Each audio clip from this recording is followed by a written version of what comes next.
Hi, this is AJ, and today I'm going to show you how to create an effect in Fantasy Grounds. Um, Now, you don't have to create effects for just spells your character knows. You can create any effect you like. In fact, I've created level 1 human fighter here. His name is Joe Mama.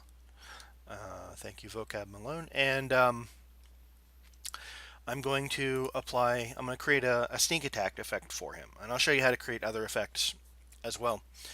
Um, But what you do is you go to your Actions tab, and then you right click with the right mouse button, of course. Right click in this area, anywhere in this area, to bring up the radial menu, and then you want to add a spell class. You give the spell class a name, call it Special Abilities. If we wanted to key a duration to a caster level, we could give our fighter a caster level or give our character a caster level here. If you actually are playing a caster, then you need to put in your CL, your caster level here. And then give them access to first level spell bank.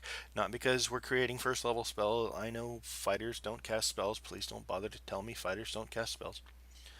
Um, if we needed something tied to an ability score here, we could simply click in this box and set the ability score. That also, as you can see over here, modifies the DC. So if it were a strength-based ability, some of you 5e players will like that.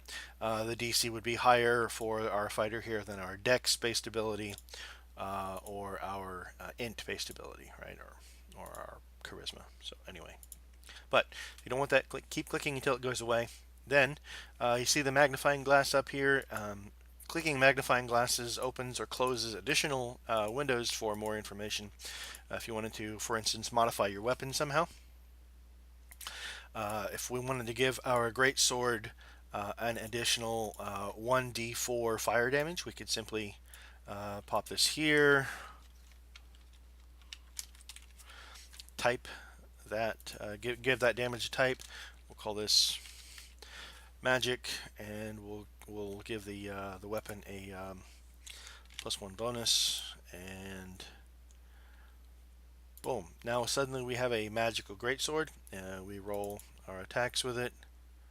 Oh, I didn't make the attack bonus. Okay, so we put in a bonus for the attack roll since it's a magical greatsword. We also have our +1 damage bonus here since it's a +1 greatsword. So we make our attack roll there, and we see our attack modifier goes up to a +5. We make our damage roll here, and we'll see that Fantasy Grounds rolls all the dice, adds them together. Anyway, that's not what we're here for. So we're creating a special abilities. Remember, we right clicked, we created a spell class, then we come to inside of our spell class, we're going to right click on the bar there and add a spell. Right? It's not going to be a spell, it's a power, special ability, just a code for Fantasy Grounds to know what to do with what. But since our Flaming Greatsword Fighter isn't dealing enough damage, we're just going to give him a sneak attack ability. Now, I'm not actually giving a fighter a sneak attack ability. I'm just showing you how to create the coding here. Once you have that typed in, and this doesn't matter, you could type whatever you wanted to in here. We're going to right click on the spell bar again. Going to come over here to 3 o'clock on the radial to add spell action. Come down to 6 o'clock on the radial to add effect. Magnifying glass again to pop open the spell ability effect window. We're going to just add damage to our next roll. So it's going to be, the coding is simply going to be DMG colon, and let's get redonkulous and give him 5d6. Okay, and we're doing that for a reason. You can set the duration here if you want to apply this damage. I don't know why you would, but if you wanted to apply this damage for a number of rounds equal to your caster level, for example, you could click here, even caster levels. So if you get it at 2, 4, 6, get it at odd caster levels, 1, 3, 5. If you want it to be equal to your strength modifier or any other ability modifier, you could keep clicking until you change that. If you want it to be set to a fixed round, for example, a fixed number of rounds. For example, if you are creating a Bardic Inspiration effect, and you want to like, you're not the bard, but the bard doesn't know how to do this, and so for some reason he doesn't want to learn. You can create the effect here. If the bard is, say, 7th level, you can put a 7 there. It would be number of rounds. And you can always refresh this, right? I know. There's a number of rounds equal to the bard singing, and then 5 rounds after the bard stops, and you can always change this later. But let's not worry. Well, if you want it to be 7 rounds, 7 minutes, 7 hours, 7 days, you can click there. But we're not going to do that. We're working on sneak attack here. The target is going to be whoever I drop the ability on or whoever I'm targeting. But if you were creating something for yourself and yourself alone, such as Barbarian's Rage, or if you're the rogue actually and you are creating this for yourself, you would click there and just click self. That way, when you click the button to apply the ability, it will automatically default to you. And when does it expend? Well, it would. We're going to have this one expend on the next roll, right? And once all that is set, there's nowhere to click to save it. It's just there. We're going to close that. We're going to close the magnifying glass here. Now, we need to make sure that our fighter is on the combat tracker. He is. Oops. Up here from a previous attempt. Okay, we'll get rid of that. We'll make sure also that our fighter is targeting our 1st level Orc Warrior here. Now, I've given our Orc Warrior a massive amount of hit points because we're going to beat on him a little bit in this video. Let's heal him up there. So, I'm going to, let's see, did I set this for self? I think I did. Yes, so I don't need to target myself. I can simply click this button and you'll see that it applies this effect to this character. Also, it announces that I'm applying that effect in the chat window, so you can't sneak something onto your character without the GM noticing. And once I've done that, let's just roll damage, and I'll show you what happens. So my damage block didn't change. I've just added this effect for 5d6 sneak attack damage here. I double click this and it throws all of the dice. You'll notice that the greatsword damage is in black dice and the added dice are in purple dice. That way, if I roll the attack and the GM says, haha, this monster is immune to critical hits and sneak attacks, the GM will know exactly how much damage came from the sneak attack, and he'll be able to restore that to the monster. Now, let's create another ability. Again, right-click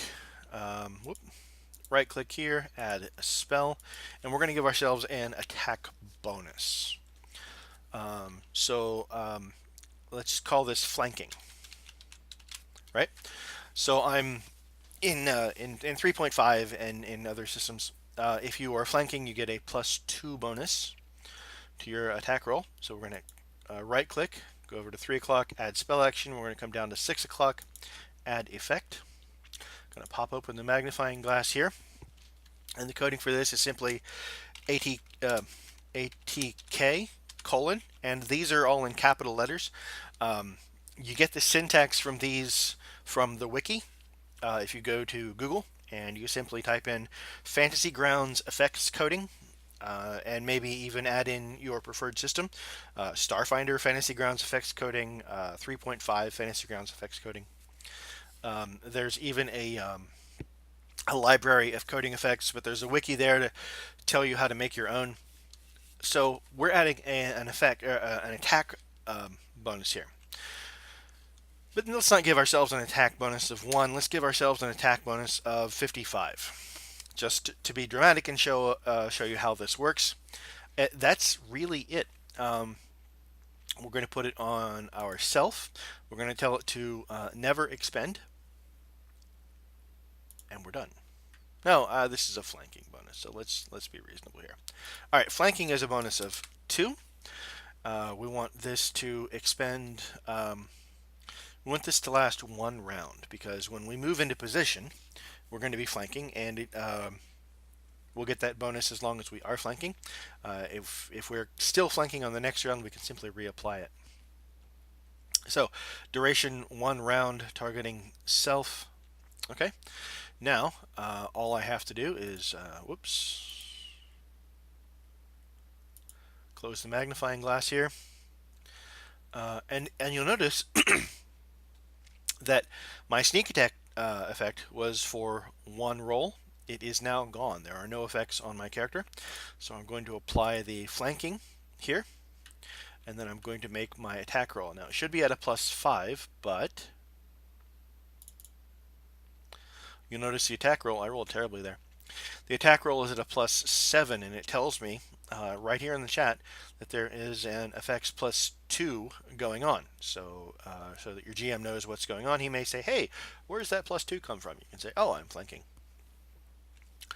If you want to create more interesting codes, I've copied some of the effects from the effects library here.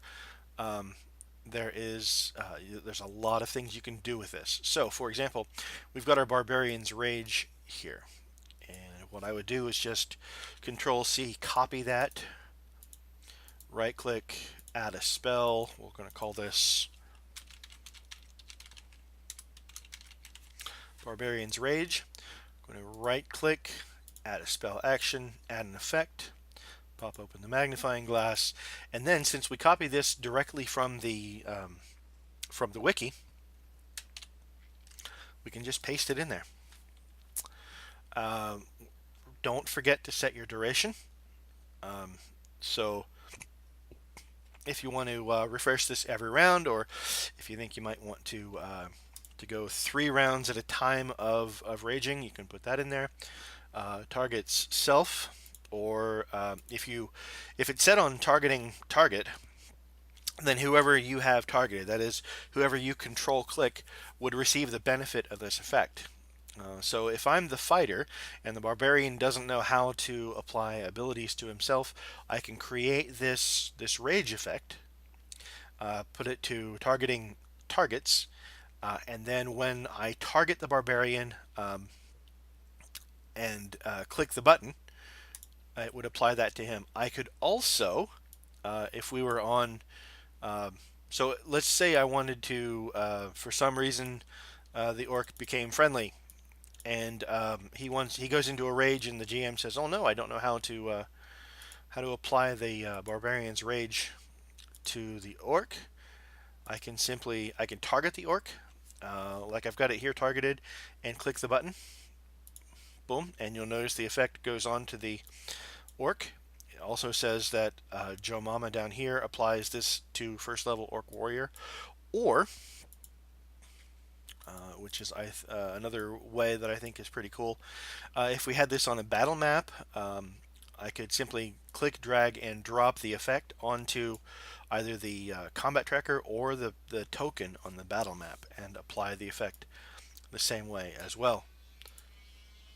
So let's get rid of this, and let's get rid of this, and now our fighter is back to a he's attacking with a +5 with his greatsword, right? Let's clear all this just so you can see better. Attacking with +5 to his greatsword, right? Now, for some reason, our fighter develops the ability to go into rage. I drop the rage on Joe Mama, and then I make the attack with the greatsword. It goes up to a +7. You'll notice because his strength went up by 4, his con, his saves all went up. And even though nothing changed here, it changes in the actual roll on the window. So I rolled poorly here, but I rolled it with a better modifier than I did with that. So there's all kinds of things you can do with this. Again, check out the effects library on the Wikipedia. Just type in Fantasy Grounds effects library, or Fantasy Grounds 3.5 effects library, Pathfinder effects library, 5e. There's 5e is very well supported in the effects library so that you can do things like grant disadvantage on an opponent when it attacks you. Um, you can grant advantage on yourself. You can do all kinds of crazy things that 5th edition added to the game. Um, and it's really very useful. The more you know about this stuff, the more you're going to enjoy Fantasy Grounds, the better your enjoyment of Fantasy Grounds will be, because it automates more abilities.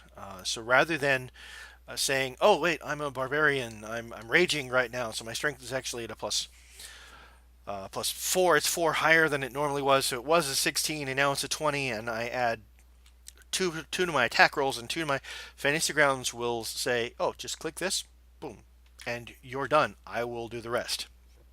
Right? So you spend less time worrying about the mechanics and more time bashing down the orcs that we hate and despise as precious. Thanks for watching this video. I hope it was useful. And let me know if there's something else you'd like to see.